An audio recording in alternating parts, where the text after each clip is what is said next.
आज की इस प्रेस वार्ता में आप सभी पत्रकार बंधुओं और छायाकार बंधुओं का स्वागत है।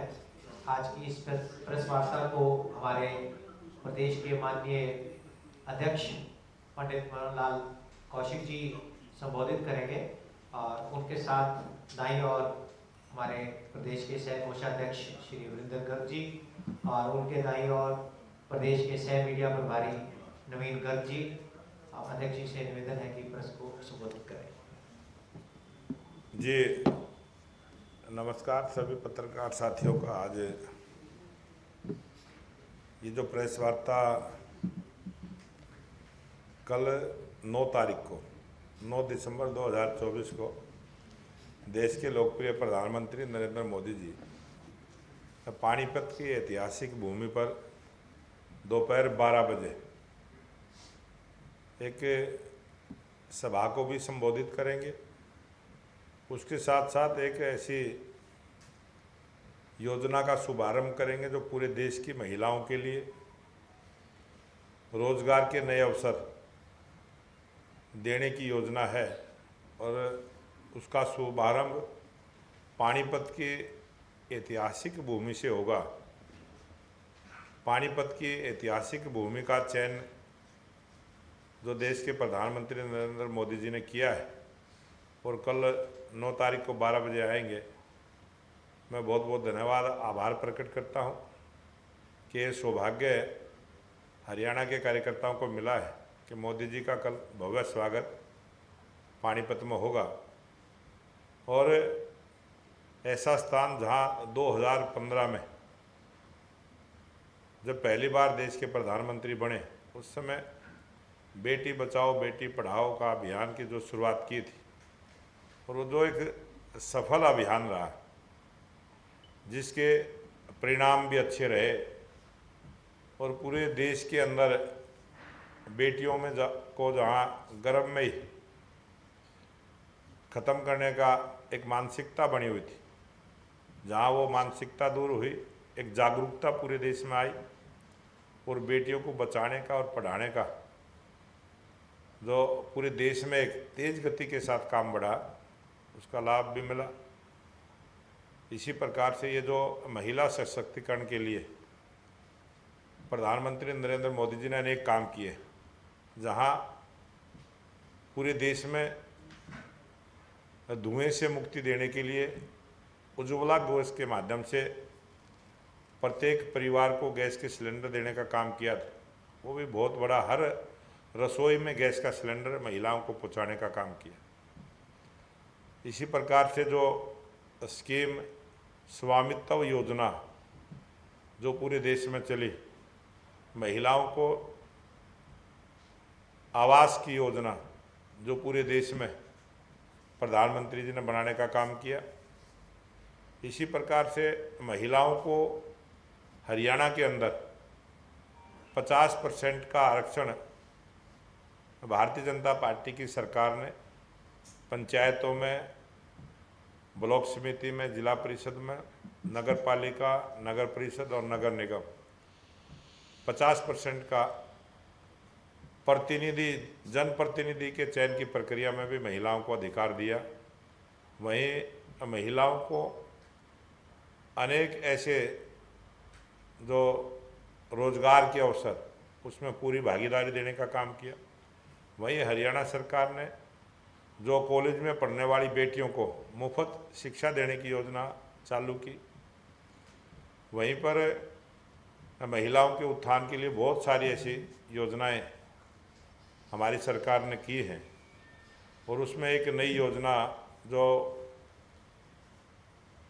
विकसित भारत संकल्प यात्रा के समय भी लखपति ड्रोन दीदी योजना की चालू की थी, वो भी बहुत कारगर साबित हुई। उसी प्रकार से ये जो योजना 9 तारीख से लागू होगी, इसमें लाखों बहनों को रोजगार के नए अवसर मिलेंगे और उसमें 10वीं पास बहनों के लिए एक अच्छा अवसर मिलेगा।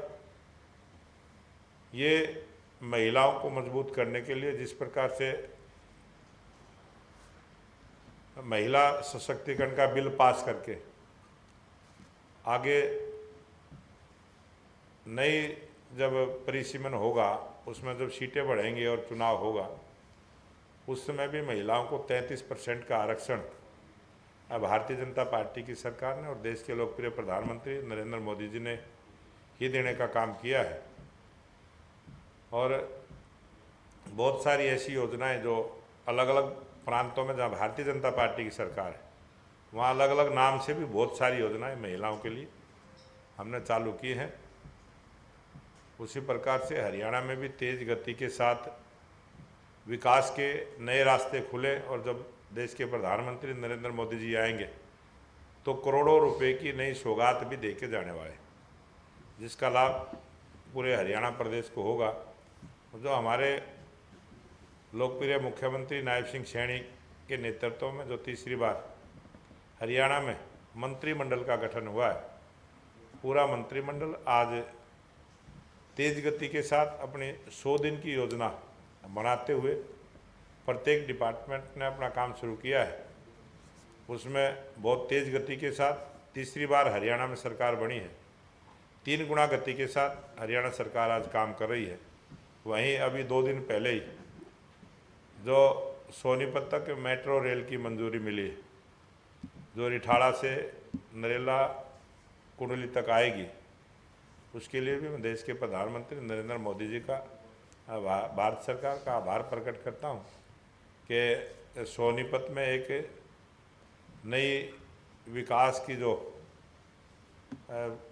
और तेज़ गति के साथ विकास के काम होंगे।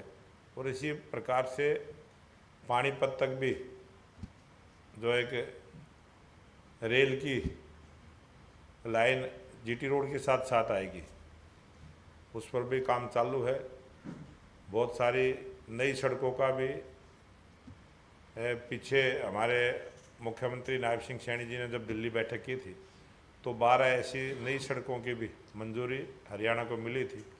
और मुझे लगता है कि जब कल प्रधानमंत्री जी आएंगे तो बहुत कुछ और देके जाने वाले हैं। आज हरियाणा की सरकार जो तीसरी बार की सरकार है, बहुत अच्छे से जो अपना संकल्प पत्र जारी किया था, उस संकल्प पत्र में जो बातें कही थी उसमें चाहे 24,000 युवकों को रोजगार देने की बात थी, उसको पूरा करने का काम किया।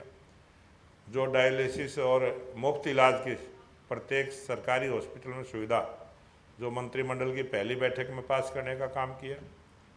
और जो बीएससी समाज को लेकर जो सुप्रीम कोर्ट का फैसला था, माननीय सर्वोच्च न्यायालय के उस फैसले को भी लागू करते हुए बीएससी समाज को भी न्याय देने का काम किया है। और जो काफ़ी वर्षों से पंचायती भूमि पर अपने मकान बनाकर जो रह रहे थे उनको भी स्वामित्व योजना के तहत कलेक्ट्रेट के ऊपर उनको मालिकाना हक देने की योजना जो अभी हमने घोषणा पत्र में कही थी उसको भी लागू करने का काम किया है। अनेक ऐसी योजनाएं, चाहे उसमें खेल नर्सरी की बात है, उन सब पर हमारी सरकार ने काम शुरू किया है। और आप आने वाले समय में देखेंगे वो सारी चीज़ें जो हमने अपने संकल्प पत्र में कही थी हरियाणा सरकार पूरी करती हुई नजर आएगी। धन्यवाद। राज्यसभा चुनाव आ रहे हैं, पड़ोली साहब, आप कहना चाहते हैं? आज हमारा संगठन का पर्व चला हुआ है और भारतीय जनता पार्टी के 30 लाख से ज़्यादा साधारण सदस्य बने और 30 लाख सदस्यों में से कोई भी राज्यसभा में जा सकता है। पड़ोली साहब, आपने अभी अपने घोषणा पत्र की बात की, उसमें आपका एक 2100 महिला को दिए जाएंगे सरकार में, वो कब पूरा होगा? वो भी हमने जो बात अपने संकल्प पत्र में कही है उन सबको 100% अक्षर से उसकी पालना करते हुए उसको पूरा करेंगे। और क्योंकि ये बजट से जुड़ा हुआ मामला है और अभी बजट का सत्र आएगा और बजट के सत्र में उस प्रकार की व्यवस्था करेंगे। हम कोई बात कह के उसको घोषणा के रूप में नहीं करेंगे, उसको काम को पूरा करेंगे। और जैसे ही बजट का जब सत्र चलेगा उसमें सारी चीज़ें आपको देखने को मिलेंगी। तो आपका ये 30 लाख साधारण सदस्य वाला अभियान है, ये 5 दिसंबर तक था, इसमें क्या आगे बढ़ा दिया है? क्योंकि आपका लक्ष्य तो 50 लाख का था, लेकिन कैसे, क्या आगे क्या चल रहा है सदस्यता अभियान? ये पहले चरण में हमने इसका टारगेट लिया था कि 5 दिसंबर तक ये अभियान हम पूरा करेंगे और 5 दिसंबर से हमारा सक्रिय सदस्य बनाने का अभियान शुरू हुआ है और 10 तारीख तक उसको बढ़ाया गया है। और टारगेट जब लेते हैं तो एक चरण, दूसरा चरण और तीसरा चरण, इस प्रकार से हमारे संगठन की एक योजना और रचना रहती है। और जब हमारा सक्रिय सदस्यता का अभियान चलेगा उसमें भी एक जो नियम है कि जो सक्रिय सदस्य बनेगा वो कम से कम 50 सदस्य साधारण सदस्य बनाएगा और तभी वो सक्रिय सदस्य बनेगा। अब तक हरियाणा प्रदेश में 14,000 से ज़्यादा सक्रिय सदस्य बने हैं और सक्रिय सदस्य बनाने का टारगेट भी 50,000 का हमने लिया है। प्रत्येक बूथ पर 3 सदस्य बने, इस प्रकार की हमारी सोच है। और उसका अगर 3 बनेंगे तो 20,629 बूथ है, उसकी संख्या ज़्यादा बनती है, लेकिन हमने लक्ष्य 50,000 का रखा है। कुछ बूथ ऐसे भी होंगे जहाँ 3 नहीं बनेंगे, 2 बनेंगे, तो उस हिसाब से हमने रखा है। और अगर 3 भी बने तो फिर ये संख्या अपने आप बढ़ जाएगी, लेकिन कम से कम 50,000 सदस्य हरियाणा प्रदेश में सक्रिय सदस्य बने, ये हमारा टारगेट है। इसी प्रकार से हमने ये साधारण सदस्यता का रखा था, क्योंकि इस विधानसभा चुनाव में हमें 55,54,000 वोट मिली और हमने 50 लाख सदस्य बनाने का लक्ष्य रखा। इसी प्रकार से अब इस टारगेट को भी हम पूरा करेंगे और जैसे जैसे हमारी सक्रिय सदस्य की संख्या बढ़ेगी, 14,000 अब तक सक्रिय सदस्य बने हैं। अभी जब बाकी के सक्रिय सदस्य बनेंगे तो प्रत्येक सदस्य ने 50 साधारण सदस्य बनाने होते हैं। जैसे ही वो संख्या बढ़ेगी तो 50-50 जब वो बढ़ाएंगे तो ये टारगेट 50 लाख तक जाएगा। 50 लाख का हमारा लक्ष्य भी पूरा होगा। सक्रिय सदस्य जो बनेंगे उनको भी 50 सदस्य जोड़ने का एक मौका मिलेगा। और अगर ये टारगेट 10 तक पूरा नहीं हुआ तो 15 तारीख तक हम सक्रिय सदस्यता के अभियान को चलाते हुए इसको पूरा करेंगे। और 17 दिसंबर को पहली सूची हम प्रत्येक अपने जिला हेडक्वार्टर पर जो सक्रिय सदस्य बनेंगे उनकी पहली सूची जारी करेंगे। आज जो सूची बनी है वो लगभग 14,000 क्रॉस किए हैं जो सक्रिय सदस्य हमारे बने। बात करें जैसे 10,000 में मोदी मित्र है, 20,000 में मोदी रहता है, तो आपके ये पार्टी का एक हमने जो टारगेट दिया था कि जो हमारे सांसद है उनको 30,000 सदस्य बढ़ाने का टारगेट दिया था। जो हमारे चुनाव लड़े हुए विधानसभा के या हमारे लोकसभा के उन सबको 20,000 सदस्य बढ़ाने का टारगेट दिया था। जो हमारे चेयरमैन उनको 5,000 सदस्य बढ़ाने का टारगेट दिया। जो हमारे प्रदेश कार्यकारिणी के सदस्य थे उनको 3,000 बढ़ाने का दिया।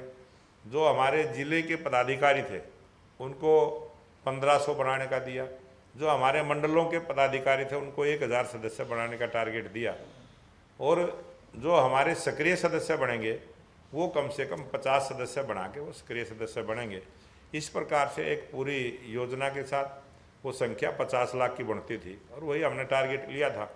इसमें जो 10,000 से क्रॉस जिन्होंने किया है वो मोदी मित्र के नाम से उसको सम्मानित करने का काम करते हैं।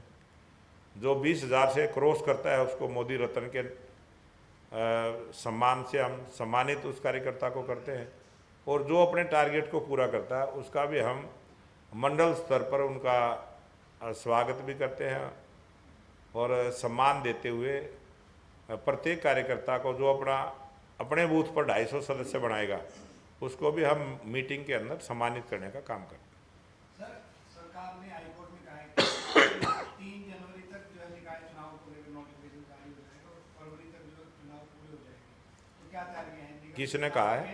हरियाणा सरकार ने। जो हरियाणा सरकार हाईकोर्ट में एक मामले में सुनवाई में जवाब में फरवरी में चुनाव करवाते हैं, तो सिंबल पे लोग पार्टी की क्या तैयारियां हैं? सवाल ये हमारी पार्टी की तैयारी इस चुनाव को लेकर जो संगठन पर्व हमारा चला है इसमें हम पूरी तरह से तैयार हैं। और अगर चुनाव की बीच में कोई घोषणा होती है निर्वाचन आयोग अगर चुनाव की घोषणा करता है तो हम अपने संगठन का जो हमारा पर्व चला है, इस संगठन की चुनावी गतिविधि को रोक देंगे, हम उसमें शामिल हो जाएंगे। जब तक वो चुनाव नहीं होते हैं तब तक हमारा जो संगठन का चुनाव होता है, क्योंकि जब हमारा सक्रिय सदस्य का क्रम पूरा हो जाएगा उसके बाद हमारे फिर संगठन के चुनाव होते हैं जो हर 3 साल के बाद होते हैं, और ये पूरे देश में हमारे होने हैं।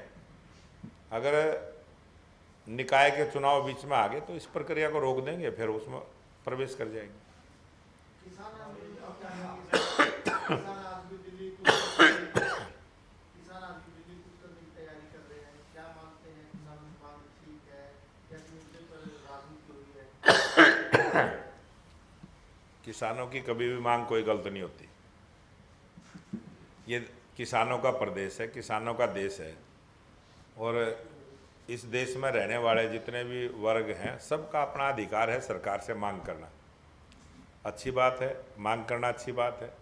सरकार की भी जिम्मेवारी है कि जो वर्ग जिस प्रकार की मांग करता है उसके साथ बैठ के बातचीत करे।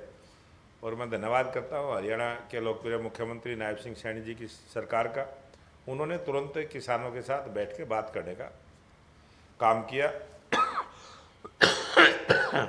एक अच्छा प्रयास किया, और हरियाणा में किसानों को जो 24 फसलें MSP पर खरीदने की गारंटी दी है उससे आज हरियाणा का किसान खुश है। और हरियाणा का किसान किसी भी इस आंदोलन में अभी शामिल नहीं है। और कुछ लोग राजनीति भी करते हैं, हर आंदोलन की आड़ में राजनीति करते हैं, और कांग्रेस पार्टी ने हमेशा से ही किसी न किसी आंदोलन की आड़ में अपनी राजनीति करने का काम किया है। मुझे लगता है कांग्रेस फिर से कोई राजनीति जरूर करेगी, और उनका पुराना आदत बनी हुई है, वो अपनी आदत से बाज आने वाले तो है नहीं, वो करेंगे उसी प्रकार से। बड़ौनी साहब, हुड्डा ने बड़ा जबरदस्त इल्जाम लगाया है भाजपा सरकार पर कि भाजपा सरकार यमुना से लेके अरावली तक भ्रष्टाचार कर रही है, लूट कर रही है। इस पे अगर ये गलत है तो क्या कोई कानूनी प्रक्रिया अपनाओगे? ये इस प्रकार का आदत बन चुकी है उनको। और जब आपने कही है ना आरोप लगाया है, आरोप लगाने की तो उनकी आदत है। आरोप तो पता नहीं किस किस बात का लगाते हैं। आज किसी भी प्रकार का कोई अगर भ्रष्टाचार उनको नज़र लगता है तो उसकी पूरी जानकारी सरकार को दे।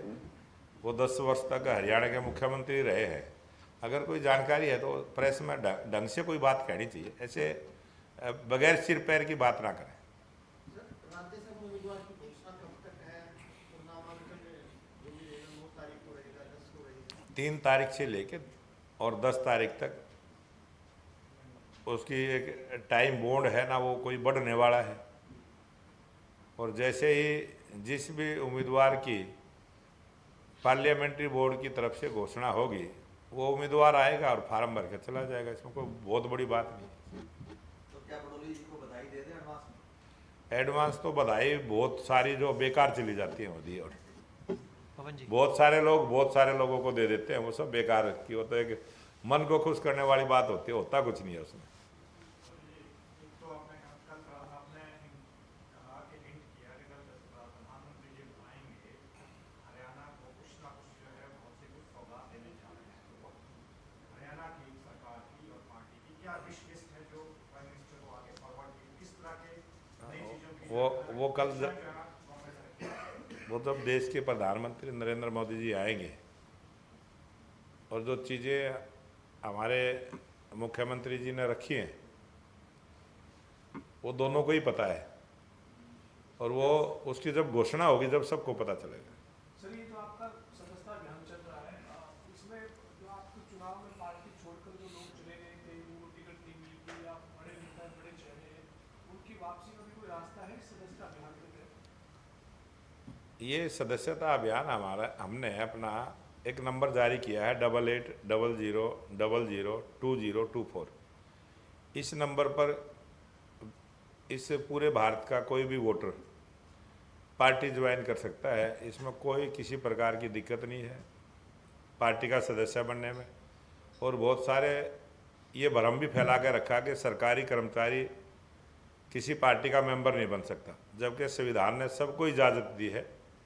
प्रत्येक सरकारी कर्मचारी किसी भी पार्टी का सदस्य बन सकता है। वो सक्रिय रूप से भागीदार नहीं कर सकता, कोई पदाधिकारी नहीं बन सकता, सिर्फ इतनी बात है। लेकिन बहुत सारे पहले से ही प्रचार था, हमने उस संविधान को पढ़ा, उसमें लिखा है कि देश का जो भी वोटर है, 18 वर्ष से ऊपर की आयु का जो भी भारत का नागरिक वोटर है, वो किसी भी पार्टी का सदस्य बन सकता है, उसका सक्रिय सदस्य नहीं बन सकता। इतना अंतर है। पवन जी। बेटी बचाओ बेटी पढ़ाओ के बारे में आपने कहा कि 2015 में जब ये लॉन्च हुआ था, उसके बाद हरियाणा में भी जो है इसमें सफलता आपने कहा कि सफलता में कार्यक्रम रहा है। क्या पार्टी हरियाणा में बीजेपी पार्टी के नाते क्या आपको ये मालूम है कि अब जो है जो लिंग अनुपात का जो इस वक्त जो है वो 905 में आ गया हुआ है, सफलता तो दूर की बात बहुत ज़्यादा नीचे आ चुका हुआ है। क्या पार्टी इस बारे में अवेयर है? अगर अवेयर है तो पार्टी ने क्या सरकार को कुछ इसमें करने के लिए कुछ सुझाव दिए हैं, करने के लिए कुछ कहा है? अभी कल ही हमारे केंद्रीय नेता जगत प्रकाश नड्डा जी यहीं पंचकुला में प्रोग्राम हुआ, और पूरे देश का जो टीबी मुक्त भारत का जो संकल्प है, जिसका 24 मार्च 2025 को 100 दिन तक ये अभियान चलेगा, उसकी शुरुआत कल हरियाणा से ही की है। और उसमें पूरा आंकड़ा दिया है कि आज सेक्स रेशो 916 है, और जिस समय वो बेटी बचाओ बेटी पढ़ाओ अभियान था, उस समय का भी दिया है, उस समय 857 था, और अब 916 है, तो उसमें सुधार हुआ है। और ये आंकड़ा एक बार क्योंकि आजकल तो गूगल पे सारी चीज़ें मिलती हैं, ये 927 तक भी गया है, 927 से फिर 16 पे आया है। 916 जो था वो पिछले वर्ष का था, अब ये दिसंबर का महीना चला हुआ है, इस वक्त जो है जो हरियाणा के आपके सरकार के आंकड़ों के मुताबिक 905 पे आ चुका हुआ है। तो ये कॉन्फ्लिक्टिंग है, गलत सूचना है कि गलत जो है बयान क्यों दे रही सरकार, इस तरह के गलत बयान क्यों दे रही है? वो जो आंकड़ा आता है ना, साल दर साल का जो आता है, वो देती है। 916 पिछले वर्ष का था, अभी तो और 905 पे आ गया। ये एक डिपार्टमेंट की जिम्मेवारी है, जो डिपार्टमेंट सारा काम करता है, जितने भी हमारे पीएचसी हैं, सीएचसी हैं, वो आजकल तो हमारा ये ऑनलाइन है, आप डेली का डेली भी देख सकते हैं कि आज देश की जनसंख्या कितनी है, आज की दिन कितने बच्चे पैदा हुए। यही प्रश्न है, मतलब इसके बावजूद भी ये गलत आंकड़ा क्यों दिया जा रहा है? जो सही जानकारी है वो हम देंगे, डे बाय डे की जो है ना, उसकी ना देके वो वर्ष की दी जाती है, और वो 916 का जो आंकड़ा वर्ष का था वो हमें पता है। इस वर्ष क्या रहने वाला है, वो जो आएगा वो भी हम बताएंगे। अध्यक्ष जी, एक नई बात चल रही है जिसमें हिंदुओं की जनसंख्या कम होने की बात की है। भारत ने कहा है कि 3 बच्चे जो हैं पैदा किए जाएं कम से कम हिंदुओं के द्वारा। आप क्या मानते हैं इस पर से, आप कितना सोचते हैं इस विषय से? ये जनसंख्या वाला कोई राजनीतिक मुद्दा नहीं है, ये हमारा सामाजिक ताने बाने का विषय है, और पर्सनल मेरा भी यही विषय है कि अगर 3 बच्चे होंगे तो बहुत सारे ऐसे रिश्ते हैं हमारे, 2 बच्चे रहेंगे तो बहुत सारे रिश्ते ही खत्म हो जाएंगे। चाचा ताऊ का जो रिश्ता है वो भी खत्म हो जाएगा। एक अपने समाज की एक रचना ऐसी है, और जनसंख्या बढ़ना कोई ऐसी बात नहीं है कि वो बोझ बनता है। अगर ठीक दिशा में काम किया जाए तो जनसंख्या कोई अपने विकास में कोई बाधा नहीं डालता। और जो उन्होंने कहा है वो सोशल तरीके से सामाजिक दृष्टि को ध्यान में रखते हुए जो बयान दिया है वो उस बात को इशारा करता है। और आजकल तो पढ़ा लिखा समाज है, और 3 से आगे तो कोई बढ़ता भी नहीं है। बहुत सारे तो 1 पे ही फुल स्टॉप लगा देते हैं, बहुत सारे 3 से आगे तो बहुत कम ही बढ़ने का प्रयास करते हैं। समाज जागरूक है, और जिस प्रकार से आज आपने देखा है कि बांग्लादेश में जो हिंदुओं के ऊपर हुआ है, वो भी बड़ा चिंता का विषय है कि आज 2014 से भारत में भारतीय जनता पार्टी की सरकार है, और कोई दंगा नहीं होता। इस प्रकार से जो अल्पसंख्यक समाज है वो सुरक्षित है, अपने आप को सुरक्षित महसूस करता है। और जहाँ बांग्लादेश में हिंदू अल्पसंख्यक दृष्टि से हैं, वहाँ के समाज ने भी इस प्रकार की जिम्मेवारी लेके काम करना चाहिए। और हिंदुओं पर जो अत्याचार हुआ है मैं उसकी निंदा करता हूँ। ये पंजाब के साथ कुछ इशू हरियाणा के जो चलते रहे हैं, पानी का बंटवारा और विधानसभा नई निर्माण यूनिवर्सिटी में से है, तो किस तरह से देखते हैं, इनका निपटारा कैसे होना चाहिए, पार्टी का क्या रुख है? हमारी पार्टी का स्पष्ट रुख है कि राजनीतिक तौर से जिस प्रकार का भी दो राज्यों का कोई भी विषय आए, ईमानदारी के साथ बैठ के उस पर चर्चा करी जाए, उस पर बात करी जाए। और पानी के बंटवारे की तो सर्वोच्च न्यायालय ने भी हरियाणा के फेवर में फैसला दिया। पंजाब सरकार अपनी जिम्मेवारी से बच रही है और जो हक हरियाणा का है वो पानी हरियाणा को मिलना चाहिए, हम इस पक्ष में है।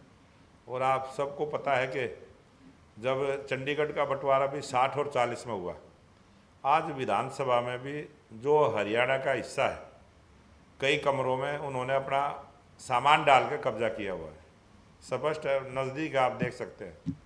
आज 90 विधायक है, मैं 19 से 24 विधायक भी रहा, विधायकों को बैठने के कमरे आज तक तो मिले नहीं कहीं। अगर नए भवन का निर्माण होगा, विधानसभा का होगा, तो जनप्रतिनिधि को बैठने का स्थान मिल जाए, कम से कम इस प्रकार की तो व्यवस्था हो। तो ये अच्छी सोच है हरियाणा सरकार की, मैं बहुत बहुत धन्यवाद भी करता हूँ। उसमें भी पंजाब विरोध कर रहा है कि नहीं जगह नहीं देंगे, चंडीगढ़ भी विरोध कर रहा है, तो क्या हरियाणा ये राजनीतिक रूप से हर बात का विकास के काम में भी राजनीतिक मुद्दा लेके आते हैं। उन्होंने तो स्वागत करना चाहिए था, बहुत अच्छी बात है। अलग से बिल्डिंग बनेगी तो अलग से बैठने का, काम करने का सबको मौका मिलेगा।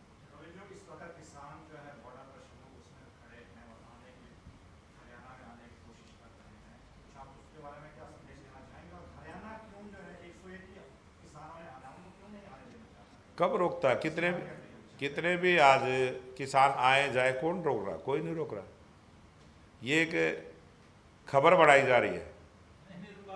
नहीं, आप किसान जाए ना, रेल चलती हैं, बसें चलती हैं, बैठो बस में चले जाओ, रेल में बैठे चले जाओ, कौन रोकता है? लेकिन वो जिस प्रकार से जाना चाहते हैं, उनकी प्रक्रिया, वो प्रक्रिया है।